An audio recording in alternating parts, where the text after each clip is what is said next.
kui rebase onu kilpkonna onu saba lahti laskis ja see põhja vajus, tulid mullid vee peale ning tegid ai tummerker kommerker.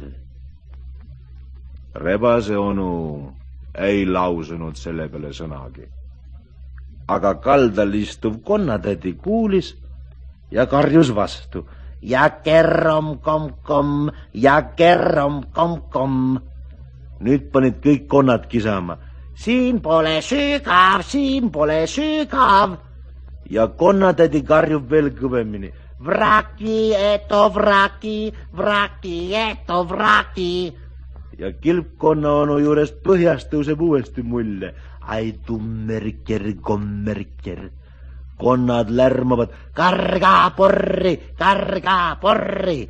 Ja konnatädi karjub veel kõvemini. Seal on teine rebane, seal on teine rebane.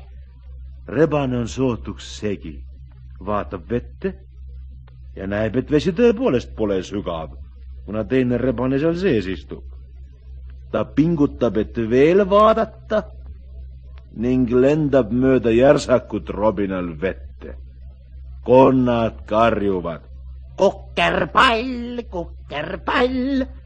Kilpkonna onu mullid teevad aga ikka ai tummerker, kommerker, ai tummerker, kommerker.